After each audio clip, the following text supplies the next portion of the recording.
Brother మీకు ఒక మాట, ఇంత ఇంపార్టెంట్ ఇష్యూ చెప్తే నువ్వు దేవుడు దయ్యం అనబడుతుంది. ఇప్పుడు ప్రస్తుతం మాకు తెలంగాణకు పట్టిన దయ్యం మాత్రం రేవంత్ రెడ్డి. ఆ రేవంత్ రెడ్డి అనే దయ్యాన్ని ఎట్లా వదిలించాలా అనేది మా తాపత్రయం. ఇంకేమన్నా తొందరపడ అంత యాంగ్జైటీ ఎందుకు, అంత టెన్షన్ ఎందుకు, అంత హడావుడి ఎందుకు?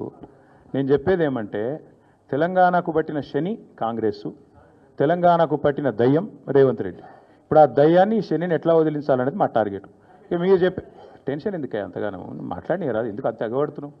నేను అనేది ఏమంటే మీరు ఒకటి గుర్తుపెట్టుకోండి, లోక్సభ ఎన్నికలకు ముందు మేము పార్లమెంటు నియోజకవర్గాల వారీగా సమావేశాలు పెట్టాం, సమీక్షా సమావేశాలు. ఇక్కడ అసెంబ్లీలో ఓడిపోయాము, ఎట్లా ముందుకు పోవాలని చెప్పి దాదాపు 17 రోజుల పాటు మీరందరూ చూశారు. ఇక్కడే వేల మంది కార్యకర్తలతో కూర్చొని దాదాపు 7, 8, 9, 10 గంటలు వారితో చర్చించాం. ఆ ప్రాసెస్లో చాలామంది డైరెక్ట్గా మైకులో మాట్లాడిన వాళ్ళు ఉన్నారు, కొంతమంది చిట్టీల మీద రాసిచ్చిన వాళ్ళు ఉన్నారు, కొంతమంది కేసీఆర్ గారికి ఉత్తరం అందించండి అని చెప్పి ఉత్తరాలు ఇచ్చిన వాళ్ళు ఉన్నారు. కాబట్టి మా పార్టీలో we encourage open culture, democracy కాబట్టి, డెమోక్రాటిక్ పార్టీ కాబట్టి, ప్రజాస్వామిక స్ఫూర్తి ఉన్న పార్టీ కాబట్టి మా పార్టీ అధ్యక్షుల వారికి ఎవరైనా సూచనలు చేయాలనుకుంటే ఉత్తరాలు రాయొచ్చు. అదేదో చాలా గొప్ప విషయం అన్నట్టు మీరందరూ అంత బాధపడిపోవాల్సిన అవసరం ఏం లేదు.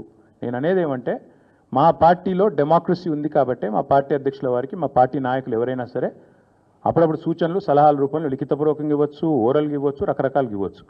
అట్లాగే నేను ఒక మాట మాత్రం చెప్తాను, మనం ఎవరైనా సరే పార్టీలో ఏ హోదాలో ఉన్నా కొన్ని విషయాలు అంతర్గతంగా మాట్లాడాల్సిన విషయాలు అంతర్గతంగా మాట్లాడితేనే బాగుంటుంది. పార్టీ ఫోరమ్స్ ఉన్నాయి, అధ్యక్షుల వారితో కలిసే అవకాశం ఉంది, లేదా ఆఫీస్ బేరర్స్ ఉన్నారు, కలిసి చెప్పుకునే అవకాశం ఉంది. కాబట్టి అంతర్గతంగానే కొన్ని విషయాలు మాట్లాడితే బాగుంటుంది. అది అందరికీ వర్తిస్తుంది, వీళ్ళకి వాళ్ళకని కాదు, అందరికీ వర్తిస్తుంది.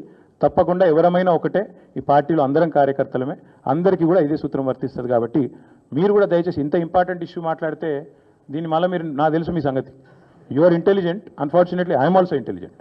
కాబట్టి నేనేమంటానంటే మీరు ఏం పెడతారో, మీరు ఏం హెడ్డింగ్ పెడతారో తెల్లారు నాకు తెలుసు, మీ బాధలు కూడా నాకు తెలుసు, మీ మేనేజ్మెంట్లో ఉండే అవస్థలు నాకు తెలుసు, రేవంత్ రెడ్డి గారి ఒత్తిళ్లు తెలుసు. కాబట్టి నేను ఎక్కువ చెప్పను, ఒకటి మాత్రం చెప్తాను, మా పార్టీలో డెమోక్రసీ ఉంది, మా పార్టీలో సలహాలు సూచనలు ఎవరైనా ఇవ్వచ్చు, ఎట్లా అయినా ఇవ్వచ్చు. గతంలో పార్లమెంట్ సమావేశాల సందర్భంగా లేఖలు వచ్చినాయి, సూచనలు వచ్చాయి, అట్లా వచ్చినప్పుడు వాటిని ప్రజాస్వామికంగా స్వీకరిస్తాం. థ్యాంక్ యూ, మీ అందరికీ థ్యాంక్ యూ. నేషనల్ హెరాల్డ్ విషయంలో ఏమైనా అడగదలుచుకుంటే బ్యాక్ టీవీ కానీ ఇంకో టీవీ కానీ అడగచ్చు. నేషనల్ హెరాల్డ్ విషయంలో ఏమైనా మాట్లాడదలుచుకుంటే మాట్లాడండి, చెప్తాను. మిగతా విషయాలు ఆల్రెడీ నేను చెప్పాను, అంతకంటే ఎక్కువ చెప్పాల్సిన అవసరం. నేషనల్ హెరాల్డ్ విషయంలో, యంగ్ ఇండియా విషయంలో, మీ కుంభకోణం విషయంలో మీకు ఏమైనా అడగదలుచుకుంటే అడగండి. ఓకే, అన్ని పార్టీలో ఉంటారు, రేవంత్ రెడ్డి కోవట్లు ఉంటే ఉండొచ్చు, ఏముంది అందులో. కోవర్ట్స్ విల్ ఎక్స్పోజ్ దెమ్సెల్స్, ఒక నిమిషం, coverts will expose themselves in due course of time. ఎందుకు తొందర ఎందుకు? ఎస్ బాల్, yes, thank you, finally. Yes, we'll wait for a month. We'll wait for a month. No, we'll wait for a month. Let's see if the Enforcement Directorate or Government of India will actually move, because this is a serious matter. We're already the leader of opposition of the country, Lok Sabha floor leader, or not floor leader, but opposition leader has been named. So therefore, we'll have to wait and see what action they'll pursue.